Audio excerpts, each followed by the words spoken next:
Well, once you go Brian, you can stop trying. Once you go LaBar, I'll let you come up with something for that one. Wrestling Reality here on Triple Live Radio, presented to you by Tailgaters Bar and Grill. We are 6 days away from our next Tailgater special on Monday. It'll be the day after No Way Out. It'll be the official No Way Out post-game show, I guess you could say, here on Triple Live Radio. You can come out, hang with me at Tailgaters, stay and watch Monday Night Raw. It's going to be great specials on drinks and food. I'll give all that to you in just a little bit. We got a lot of things to talk about because, of course, 3-hour Raw last night. It was a return of Vince McMahon, so that means a lot of things to talk about. We got former ECW and WCW star, you might remember him from The Flock, most notably in WCW, Scotty Riggs. He'll be joining us at 3:30, and Scotty, a good friend, and he's going to have, I'm sure, a great interview with us. So we'll get to all that, but first, let's get in to last night's Monday Night Raw, coming to you from Hartford, Connecticut, and it was a pretty good crowd. We'll get back to that. John Laurinaitis comes out first, and before he can even get a sentence out, here comes Vince McMahon, power walking. He does his great, entrance that he does, and a great ovation. Always comical. Talks about how Big Show being signed to a big contract was a huge mistake. He called Big Show washed up. Sheamus then comes out and says John Laurinaitis is the worst general manager ever. Vince tells Johnny he better put on a great show or else he'll hear those two words, "You're fired." Vincent takes the scooter that runs on people power and drove it right off the stage. Sheamus' opponent was Tensai. Good hard-hitting match between those two. Sheamus gets the win, and the continued aggressive character of Tensai begins to violently beat up Sakamoto after the match. R-Truth is shown talking crazy backstage, and he gets knocked out by Big Show, who all of a sudden has the power to sneak up on people. That's always stunning to me. R-Truth, of course, is legitimately injured, so the knockout punch gets him out of having to perform. Santino and Layla versus Beth Phoenix and Ricardo Rodriguez. Very comical match here. I love the spot of Ricardo running away from the Cobra, and then he runs himself into the ring post. Beth Phoenix hits the Glam Slam, pins Layla, giving her team the win before Santino could rip off Ricardo's tuxedo and reveal that he was wearing a purple Justin Bieber t-shirt. Vince McMahon backstage tells David Otunga how he thinks lawyers are parasites. Kofi Kingston in a cage match against Big Show has been made for later on since Kofi's partner has been knocked out. How bad, for real, how bad of luck does Kofi Kingston have with tag team partners? Think about that one. We'll go back to that later as well.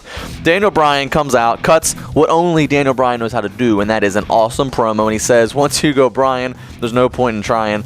CM Punk then comes out, and the two exchange words. Bryan says Punk just panders to the crowd now. Kane comes out, says he's tombstone a priest, electrocuted Shane McMahon's testicles, and lit Jim Ross on fire. He says that his pipe bombs are actual pipe bombs. Then comes AJ, and she says she looked into Kane's eyes, and she saw a heart. She says she knows on Sunday the right guy is going to win. John Laurinaitis makes a match of Kane and Bryan versus Punk and AJ later on. Christian Khali, Jack Swagger, and Dolph Ziggler in the #1 contenders match for the World Heavyweight Championship since Alberto Del Rio is out with a concussion. Ziggler rightfully, and I would hope so, gets the win in this slobber knocker. Then we get the segment I was waiting for all night long. True story, and that was, my prediction of booking that was we would see Vince throughout the night backstage with Superstars, and I was right on that part, and I said, I don't think I ever said this on air, but I was thinking to myself all weekend, I hope that we see Vince do something with Brodus Clay or something with the dancing or Somebody Call My Mama. He gets cut off in the hallway by the dancers, Cameron and Naomi. Vince says, somebody call my mama. He begins to break it down like Vince McMahon does. It kind of reminds me of when he did that whole Do Love dance back in 98. Zack Ryder then makes a quick cameo, and Vince goes, woo, woo, woo, you know it. Ryback stimulates the economy by giving two more jobbers good paydays. Vince and Hornswoggle make fun of Jim Ross backstage, which I am deeming this the most pointless part of the entire show.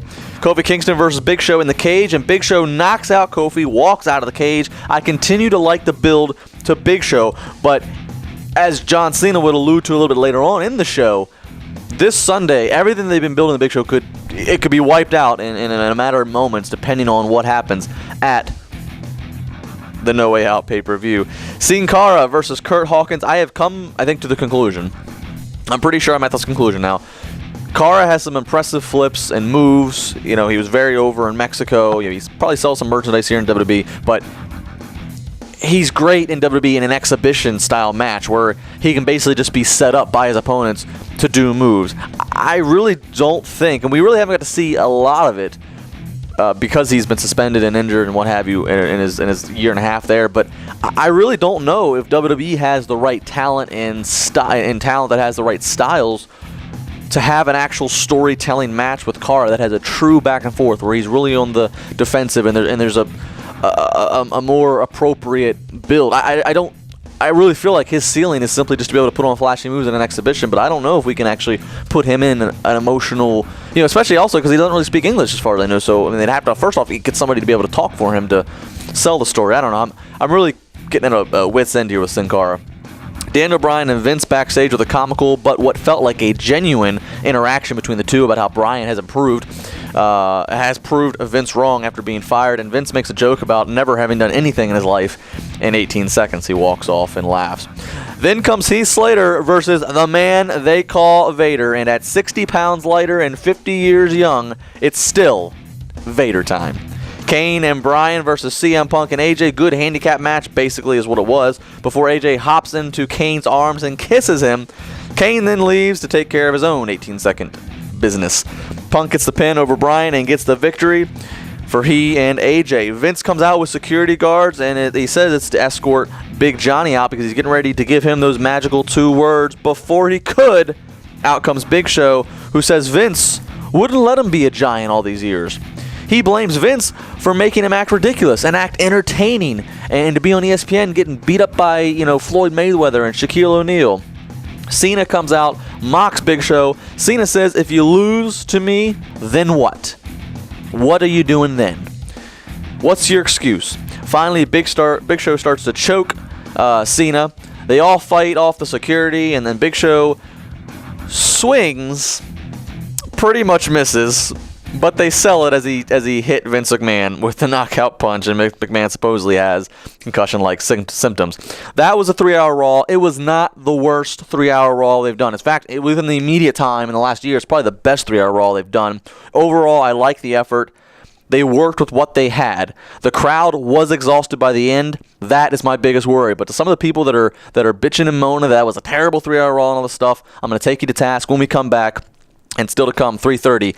Scotty Riggs will join the show. 412-320-7925, sportstalk@tribweb.com, or you can tweet me at Justin LaBar, which I've seen some people are doing. It looks like we have some rhymes for the LaBar moniker. We'll get back to it all. Wrestling Reality on Triple Live Radio.